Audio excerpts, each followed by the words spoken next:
Boa noite, gente. Tudo bem? Para quem não me conhece, eu sou o pastor Taveira, um dos pastores aqui da igreja.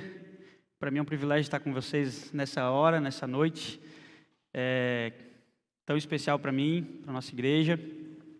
Queria agradecer ao pastor Jonas, lembrar também de orar por ele. Ele fez um procedimento cirúrgico nessa semana, uma coisa simples, mas ele está em casa em recuperação, está participando online com a gente. E eu também quero agradecer a todos os voluntários, vocês voluntários aí que estão servindo, transmissão, redes sociais, estender o pessoal do estacionamento. Sem vocês, o culto, as dinâmicas, as coisas que a gente precisa fazer para que essa galera, esse pessoal que está aqui hoje conosco cultuando, sem vocês não seria possível isso acontecer. O pessoal da integração, muito obrigado.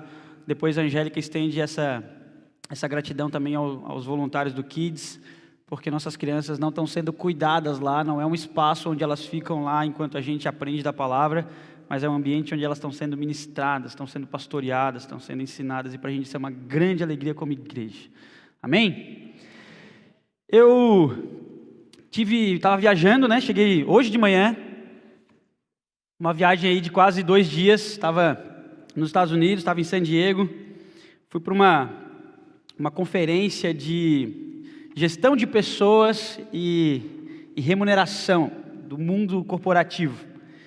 E lá eu tive com pessoas de diversas empresas, gente do iFood, líderes do iFood, líderes da Vale, empresas de grande renome no Brasil e no mundo. E eles apresentavam painéis sobre remuneração, sobre funcionários, sobre estratégias de vendas, pagamentos e tudo que vocês podem imaginar, que eu nem sabia que existiam esses termos e essas coisas no mundo corporativo, mas Deus me deu a graça de poder participar desse evento e aprender muito lá. E enquanto eu estava lá participando das palestras, dos eventos, dos encontros, conversando com alguns brasileiros, eu cheguei a uma conclusão muito simples, que toda a estrutura, preocupação desses líderes de empresas, desses gestores, está diretamente relacionada com as pessoas. Eles precisam ver se as pessoas estão recebendo bem os seus salários, se está sendo um salário justo, se elas estão sendo bem cuidadas nas suas empresas. E não importa a tecnologia que eles apresentassem, não importa o programa recente, o ChatGPT ou qualquer outra coisa que fosse inventado ou que ainda vai vir aí na nossa sociedade, eles sempre tentam direcionar e precisam e têm que trazer a reflexão a isso para as pessoas das suas corporações, das suas empresas. E eu fiquei pensando muito nisso, porque como cristão, como crente, a gente precisa refletir qual é o nosso propósito, como igreja, como ministério, como ser humano, como cristão. E aí eu mandei esse tema para o pessoal, o encontro transformador, porque a pessoa, e acho que toda essa preocupação com as pessoas, ela é fruto daquilo que Jesus viveu na terra, e a gente precisa aprender com ele isso, porque como igreja, como sociedade, como cidade, não adianta a gente fazer as melhores atividades, os melhores programas, se a gente não cuidar das pessoas, se a gente não servir as pessoas. E eu amo a IBB por isso, porque a nossa igreja ela faz isso na prática, e vocês sabem disso. A gente está sempre buscando servir vocês da melhor forma possível. Você que é visitante, você que está vindo para a IBB recentemente, você vai ser bem acolhido aqui, está sendo bem acolhido aqui. Você que tem a sua família aí usufruindo da creche, seus filhos, sabe como a gente se importa em servir a nossa comunidade através dos nossos projetos. Afinal, isso é a nossa visão como igreja, servir a Deus e servir as pessoas. Porque as pessoas sempre foram um alvo. As pessoas sempre foram um alvo de Cristo. Mas tem um porém, tem um detalhe muito importante, que a gente esquece que as pessoas elas são inteiras. Tem um termo, tem uma expressão usada na teologia que é a integralidade. Na sociologia, na antropologia, na filosofia, existe esse termo da integralidade. Às vezes a gente vem na igreja, talvez você já deve ter ouvido essa expressão, alguém já deve ter falado isso para você, quando você vem para um culto e alguém fala assim, olha, deixa os seus problemas de lado, agora concentre-se em adorar a Deus, concentre-se em falar com o Senhor. Pastor, com todo respeito, é quase impossível de fazer isso. Como é que eu vou deixar meus problemas de lado? Perdi alguém na família recentemente, estou com um problema no meu casamento, não sei se vou ter emprego essa semana, não sei como vai estar a minha situação. Meu filho, eu não sei onde está, a gente está vivendo uma vida conturbada. Como é que o pastor quer que eu esqueça os meus problemas, porque agora eu estou na presença de Jesus? Ou às vezes alguém fala para você assim, olha, porque minha vida está meio complicada. Na vida espiritual está tudo bem, mas na minha vida profissional está meio difícil, nos meus relacionamentos, e aí a gente vira tipo uma prateleira, né? Aqui está bom, aqui não está bom, aqui está vencido, aqui está novo. Mas Jesus, nesse texto que a gente vai estudar, ele mostra para a gente que a gente não pode segmentar, particionar a nossa vida. E nós como igreja e como cristãos, precisamos tanto entender isso para a nossa relação pessoal com Deus, quanto entender isso para que a gente possa servir as pessoas de forma melhor. Não só como igreja, mas como cristão. Porque senão a gente vai ficar trabalhando como igreja cada vez mais para que quando você estiver aqui, você se sinta bem, você se sinta confortável e seus problemas se acabem.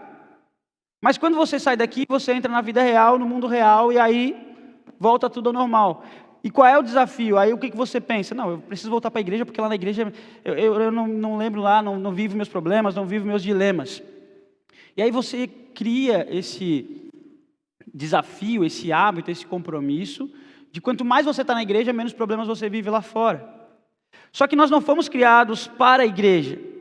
Pastor, como assim? Que heresia é essa? Biblicamente, nós não fomos criados para a igreja. Nós somos criados para louvor e para a glória de Deus. Onde? Em qualquer lugar. E essa é a dificuldade. Em qualquer lugar. E aí lá nessa viagem para San Diego, lá nos Estados Unidos, a gente recebeu um presente, a gente foi assistir um jogo de beisebol. Quem acompanhou meu Instagram e minhas redes sociais viu lá eu filmando o estádio de beisebol.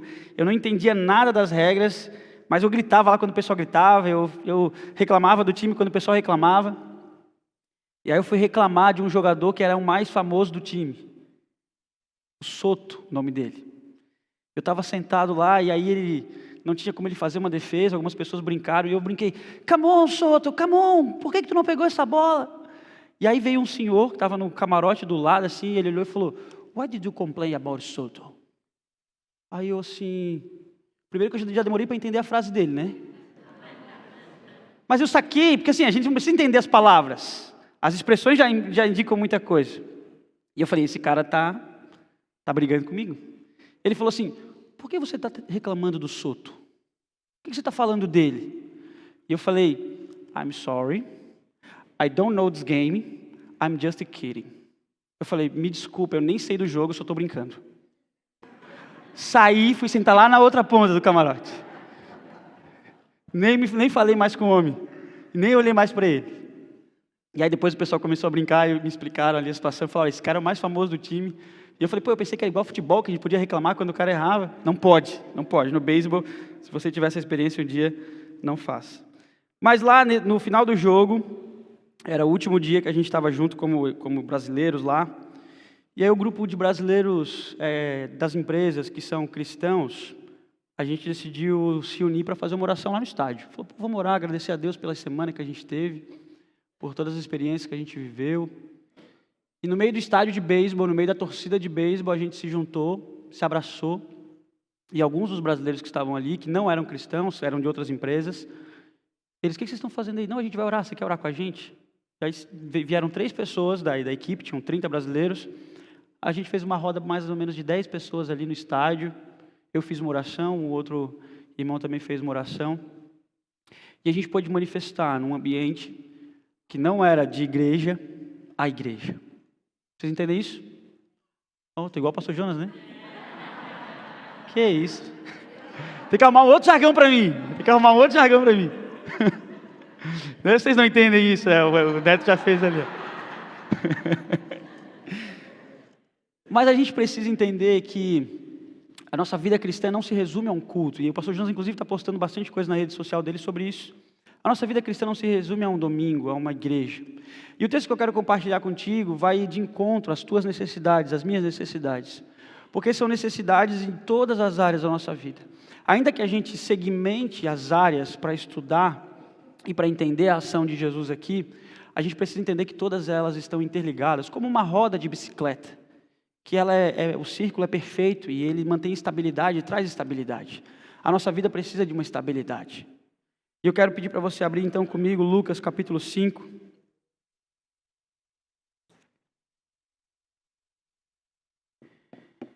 Eu não preparei os slides para vocês, eu quero desafiar você a realmente olhar para a sua Bíblia, pedir para que Deus possa revelar alguma coisa que talvez não tenha me revelado nessa noite, ou me iluminado nessa noite, para que você possa ler. E assim Ele fala contigo também. Versículo 12, Lucas 5, versículo 12. A cura de um leproso. Estando Jesus numa das cidades, passou um homem coberto de lepra. Quando viu Jesus, prostrou-se, rosto em terra, e rogou-lhe: se quiseres, podes purificar-me. Sublinhe aí na sua Bíblia. Jesus estendeu a mão e tocou nele, dizendo: quero, seja purificado. Sublinhe aí na sua Bíblia assim, ó. Jesus estendeu a mão e tocou nele. Sublinhe aí na sua Bíblia. Imediatamente, versículo 13, e imediatamente a lepra o deixou. Então Jesus lhe ordenou: não conte isso a ninguém, mas vá mostrar-se ao sacerdote, e ofereça pela sua purificação os sacrifícios que Moisés ordenou, para que sirva de testemunho. Sublinhe na sua Bíblia: para que sirva de testemunho. Versículo 15. Todavia, as notícias a respeito dele se espalhavam ainda mais, de forma que as multidões vinham para ouvi-lo e para serem curadas das suas doenças. Feche seus olhos por um instante, por favor. Senhor Jesus, muito obrigado por essa palavra, muito obrigado pela oportunidade que a gente tem de estar na Tua presença, e que esse texto possa trazer reflexões e verdades para a nossa vida, a respeito do Teu plano para nós, do Teu cuidado sobre nós, da Tua graça sobre nós. Assim a gente ora em nome de Jesus. Amém. Vamos entender um pouquinho o contexto. Em Mateus, essa mesma história é contada, e em Marcos também essa mesma história é contada. Em Mateus ela é contada logo após o Sermão do Monte. O texto fala que quando ele saía do monte junto com seus discípulos, a multidão que estava com ele ouvindo o seu sermão do monte acompanha Jesus. E nesse trajeto Jesus se encontra com esse paralítico, com esse leproso, e esse leproso então aborda Jesus. E essa abordagem do leproso era uma abordagem muito difícil do povo da época entender. Para nós pode parecer irrelevante esse texto. Para nós esse texto pode parecer pouco escandaloso. Alguém que está doente, como muitas outras pessoas da Bíblia estavam, se encontram com Jesus, Jesus cura, perdoa essa pessoa e ela é restaurada. E ponto, aí a mente fala: oh, glória a Deus, que bom, Jesus tem poder para curar os pecados, pastor, amém, ou para curar as doenças e perdoar os pecados, amém, amém, glória a Deus, vamos embora, vamos para casa então. Mas aqui, esses detalhes do texto, eles trazem muitas coisas que mostram como Jesus cuida de todas as áreas da nossa vida. Eu já falei aqui sobre a lepra, ela é uma doença da época muito violenta, muito envergonhada, ela envergonha muita pessoa, ela destrói muita pessoa, ela faz com que a pessoa seja excluída da sociedade. Um leproso na época não tinha como tratar a sua doença. Então o que o povo fazia? Ele excluía, porque era altamente contagioso.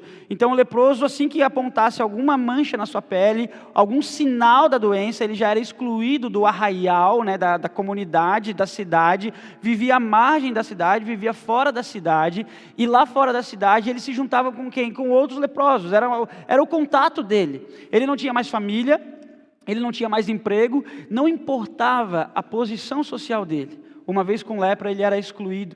E o povo o considerava impuro, amaldiçoado por Deus. A lei judaica o considerava impuro, amaldiçoado. Olha, essa pessoa não pode mais ter contato com o povo. Então esse leproso ele já tem um problema muito grave ali, porque ele já está completamente fora dos padrões de convivência e de relação com a sociedade. Ele já não vive mais uma relação saudável com a sua família, porque ele já nem tem mais família, foi excluído. Ele já não vive mais uma relação saudável, talvez, com seus antigos colaboradores, colegas de trabalho, profissionais, amigos, porque agora só lhe restou a doença. Ele foi excluído da sociedade. E Jesus, entre um trajeto e outro, provavelmente passa no caminho desse homem. E esse homem, ele faz uma coisa que era proibida fazer para um leproso. Um leproso, segundo a lei de Moisés, lá no livro de Levítico, você vai ver isso, Levítico capítulo 14, você vai ver instruções a respeito da lepra e como os leprosos tinham que se comportar na sociedade. Por exemplo, se nós, pessoas comuns, perfeitas, curadas, sem nenhuma doença, estivéssemos cruzando a cidade, ou passando entre uma cidade e outra, e caminhando, e um grupo de leprosos estivesse no caminho, esse grupo de leproso, eles tinham que colocar a mão na frente da boca, levantar a outra mão e gritar: impuro, impuro, impuro. Ou seja, eu sou impuro, impuro, impuro. Não chegue perto de mim. Eles eram obrigados a fazer isso. Então eles eram obrigados a anunciar que eles estavam na pior.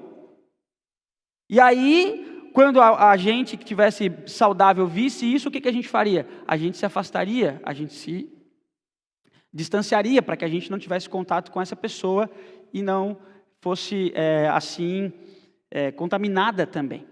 E aí, o primeiro dilema, a primeira ação de Jesus, ela é maravilhosa. A gente vai dividir esse estudo em três ações de Jesus. A primeira ação de Jesus é quando o homem, num ímpeto de desespero, ele clama por Jesus. E essa é a primeira lição que a gente tira. No ímpeto do seu desespero, clame por Jesus. Você não tem mais nada a perder. Você não tem mais nada a perder. A gente estava conversando na mesa, eu estava conversando com um diretor-geral nos Estados Unidos da Coca-Cola, na área de distribuição, como se fosse a Vompar aqui no Brasil, eles têm uma lá nos Estados Unidos, e ele era o diretor-geral de remuneração lá. E a gente conversando, e eu falei: cara, na dúvida eu prefiro crer em Jesus. Se você tem dúvida, se você tem questionamentos, cara, para mim é muito simples, mas na dúvida eu prefiro crer. E o meu desafio para ti é crer. Questione ele, pergunte para ele. E aí na mesa, assim, quando a gente estava comendo um hambúrguer lá, porque hambúrguer é saudável, comida boa dos Estados Unidos, ele falou: cara, eu acho que eu vou me preocupar um pouco mais com a minha vida pessoal, assim, com os meus relacionamentos e tal. Eu estou muito focado no meu trabalho. Eu falei: legal, bacana. Questione Deus sobre isso, questione a ele. E foi muito legal essas conversas. Mas na dúvida, no ímpeto, no desespero, corra para Jesus. A obrigação, muitas vezes, que a sociedade nos impõe é: você não presta. O que o diabo já fala para a gente todo dia é: você não presta, você é pecador demais para isso, você é indigno demais para isso, você não presta. E aí a gente fala: eu não presto mesmo, eu não tenho solução, eu não tenho mais o que fazer, eu não vou nem me aproximar de Jesus. O homem leproso, no desespero dele, ele fala para Jesus o que ele não deveria falar. Ele não deveria dirigir a palavra a uma pessoa. Ele deveria alertar essa pessoa o quão indigno ele é. Mas ele chega para Jesus e fala: Jesus, se o Senhor quiser, o Senhor pode me purificar. E olha a expressão, purificar. Lembra que eu falei que era uma doença considerada imunda? Ele não queria ser curado da doença. O leproso queria ser purificado. Há uma diferença entre ser curado e purificado. E o texto vai mostrar isso para a gente. Porque a purificação, ela traz consigo uma aceitação do indivíduo como recém-convertido, como recém-voltado para a sociedade. Então, quando ele é purificado, ele é readmitido na sociedade. Quando ele é só curado, a sua doença foi embora. Mas e aí, ele foi purificado, ele vai ser aceito, ele não vai ser aceito? Qual é o papel da sociedade, da igreja, de Jesus aqui? E ele fala para Jesus: Jesus, eu quero ser purificado. E para ser purificado, Jesus não basta apenas falar para ele: olha, então, cholepra. Jesus faz uma coisa também que era proibida para a sociedade. Jesus faz o quê? Encosta nele. Sabe, deve memes, alguma coisa na internet, sabe quando acontece aquele espanto que todo mundo fica, aquela cena de: meu Deus, como isso? Que coisa esquisita é essa que acabou de acontecer? Eu fico imaginando aquela multidão andando atrás de Jesus, um leproso interrompe ele, abre aquele vácuo assim, né? Todo mundo sai correndo, afasta do leproso, fica só Jesus parado e o leproso assim. E aí o leproso fala e o povo já começa a murmurar, falando: o que esse cara está fazendo? O que esse cara está falando? Quem ele acha que é? E aí Jesus dá um passo e encosta. E quando Jesus encosta, o povo: não acredito. Jesus encostou no leproso.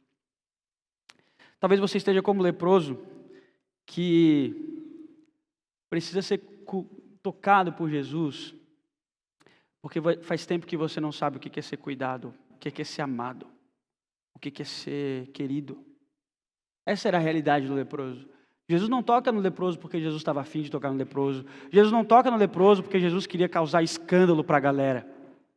Jesus toca no leproso porque o leproso precisava sentir afeto. O leproso precisava ser curado das suas emoções. O leproso precisava saber o que era carinho, cuidado, amor real. Não um amor superficial. Olha, Jesus fala, eu te amo, vai em paz. Não, Jesus demonstra o amor dele. Nessa noite talvez você precise ser tocado por Jesus, para sentir o amor dele, para sentir que ele te ama. E talvez alguém já deve ter feito isso por você nessa noite, encostado em você, abraçado em você, dito palavras de bênção para você nessa noite. Sabe por que é tão importante para o leproso isso? Porque se ele fosse só curado da sua doença, os seus traumas pessoais, de relacionamentos, continuariam. Ele não sabia mais o que era abraçar alguém. Ele não sabia mais o que era receber carinho. Ele não sabia mais o que era afeto. Toda a relação dele era com a doença. Está vendo por que Jesus demonstra cuidado em todas as áreas da nossa vida? Porque quando você está com uma dificuldade afetiva, Jesus pode tratar. Não ache que isso não cabe a Jesus. Não, cabe sim. Quando você está com uma dificuldade de relacionamento, com uma ansiedade, com uma doença psicológica, existem profissionais que vão te ajudar com certeza nisso. E Jesus vai te direcionar nesse processo. E saiba que Jesus está contigo nesse processo. Porque Jesus se importa com as suas faculdades mentais. Jesus se importa com a tua concepção, tua cosmovisão de mundo. Jesus se importa com aquilo que você pensa, com aquilo que você sente. Por isso ele toca no leproso.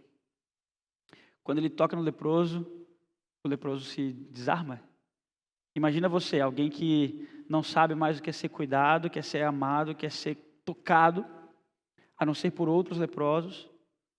O mais próximo de um toque, talvez, que o leproso tenha recebido na vida fora de um cajado, de uma paulada de alguém. Sai do meu caminho, afaste-se de mim, sai da minha frente, não interrompa a minha vida.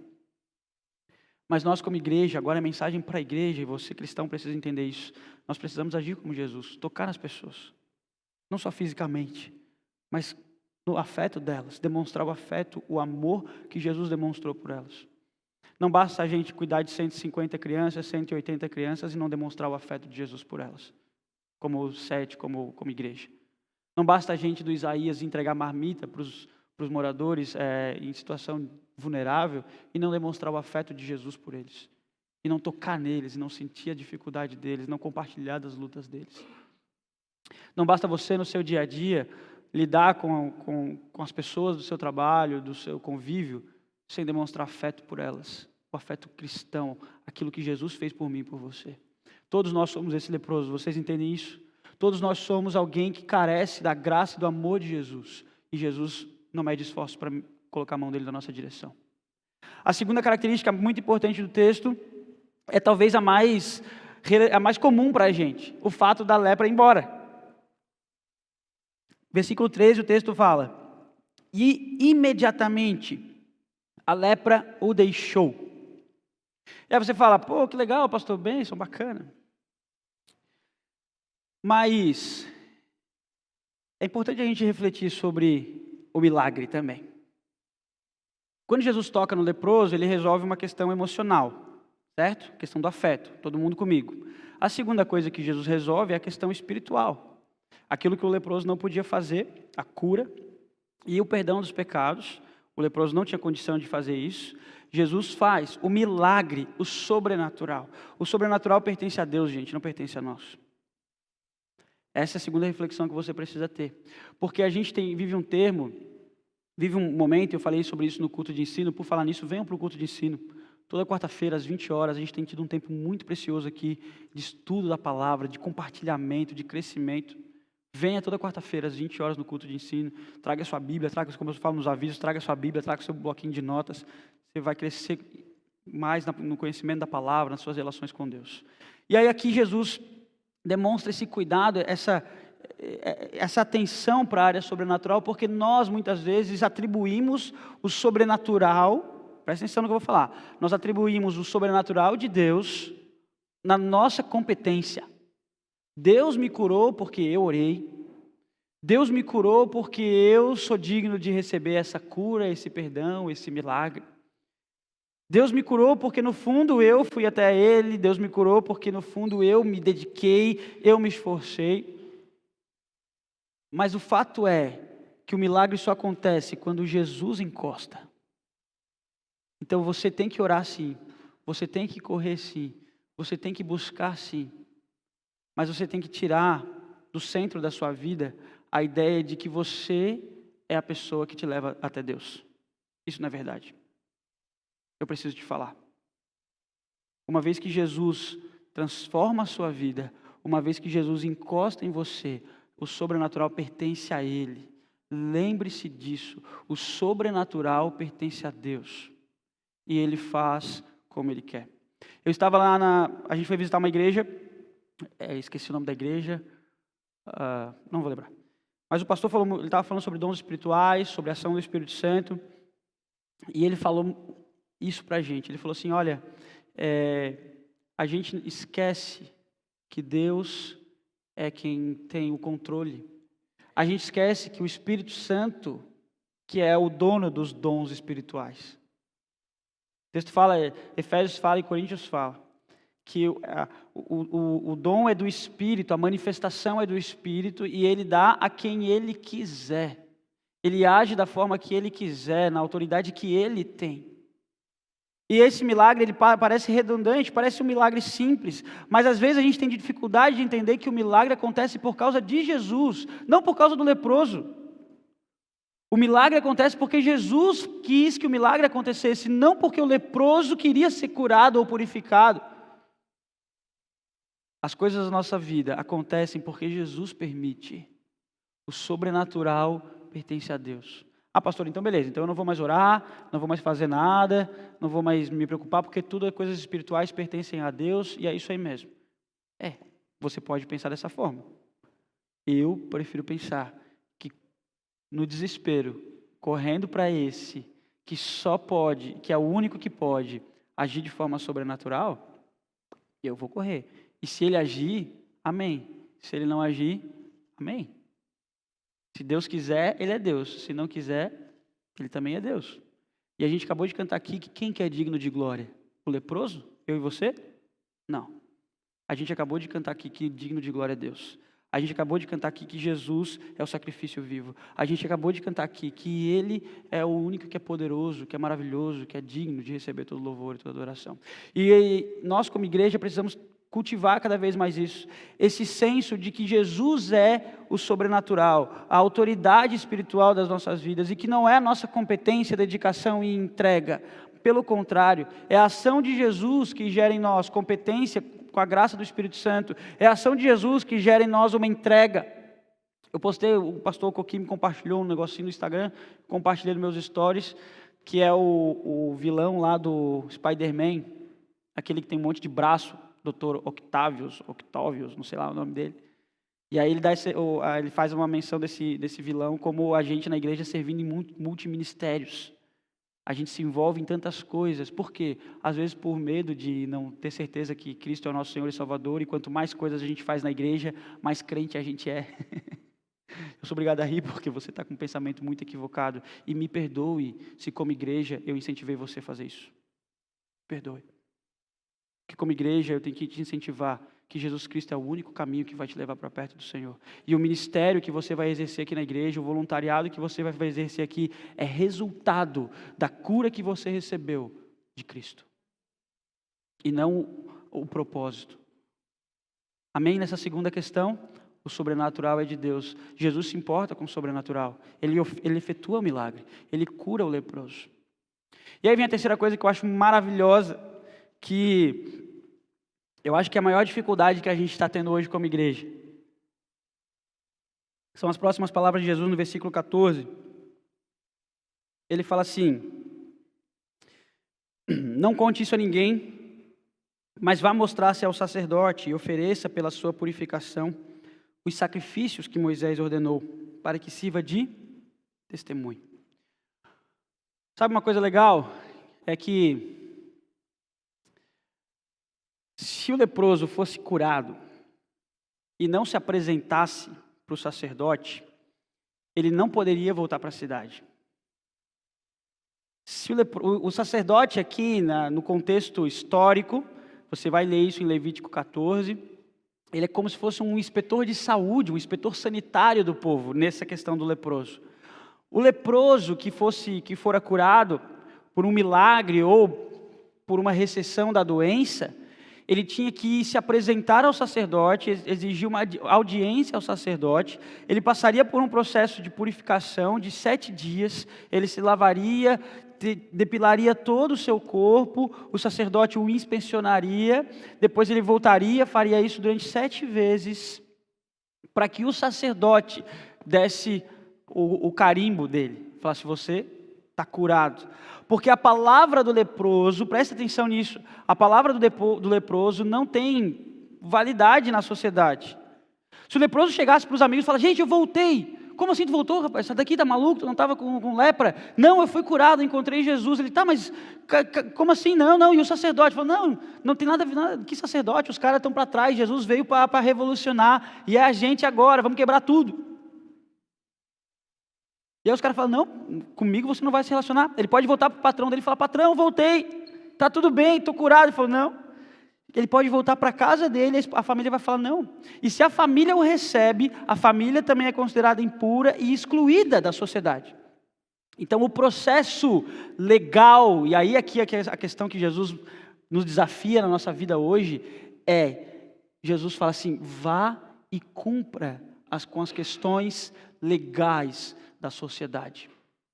Vá e haja de acordo com a lei.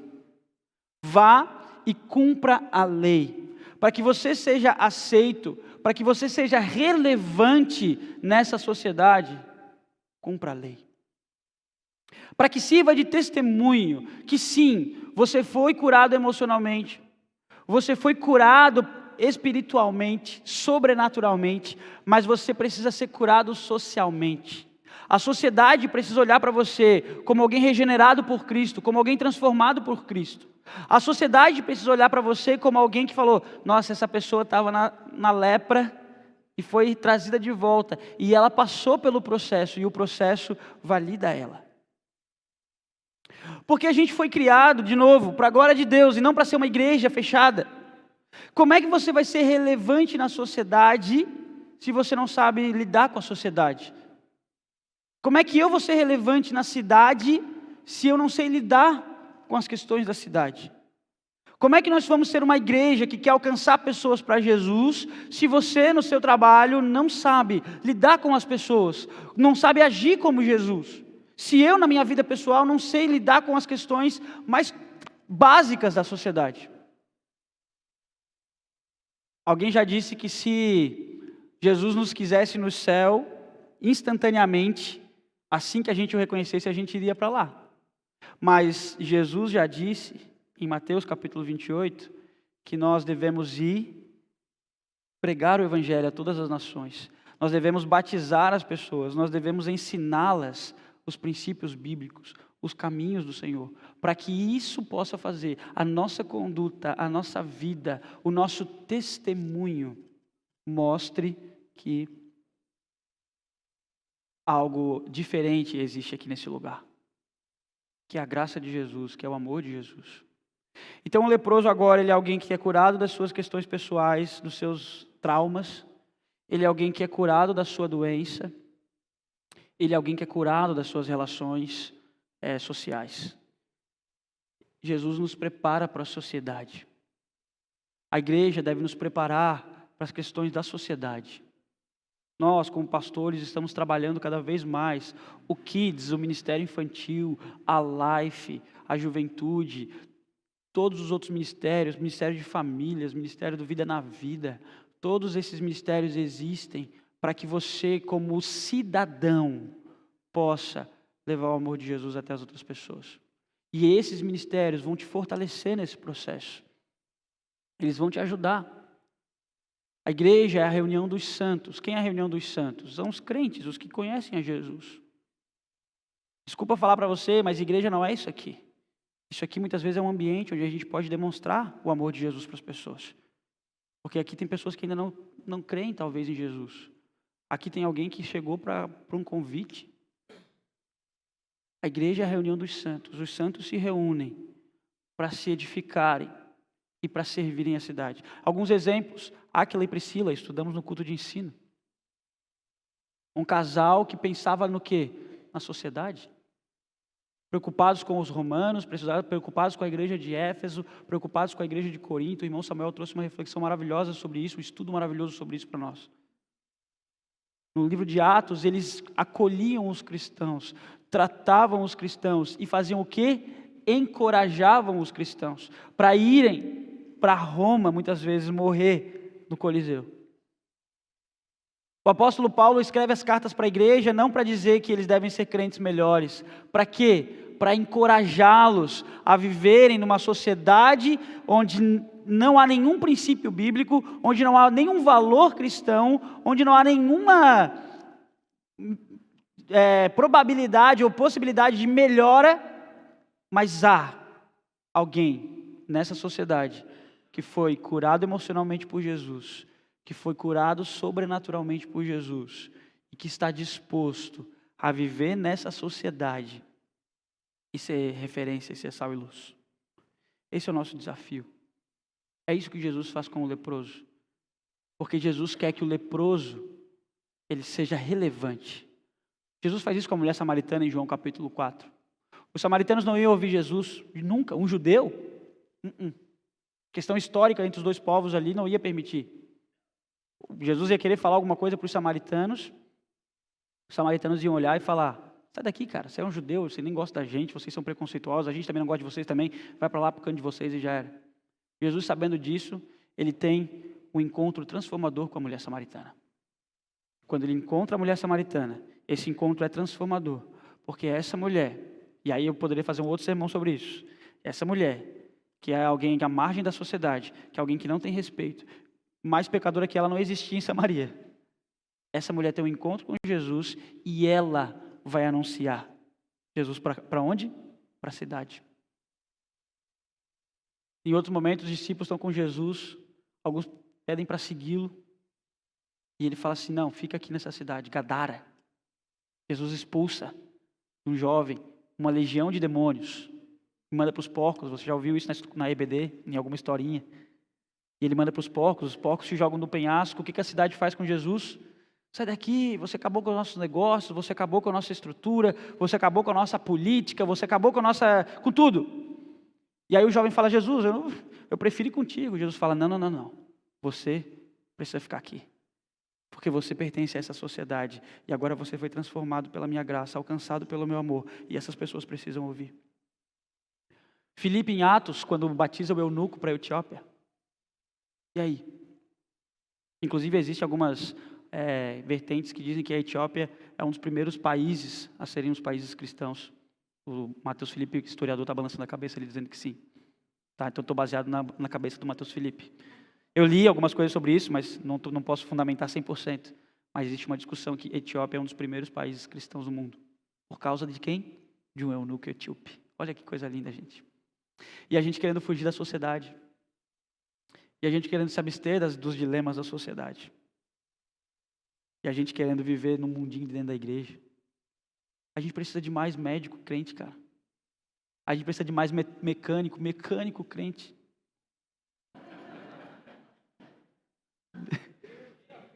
Coloca no seu currículo, se você é mecânico, está procurando emprego, coloca cristão, honesto.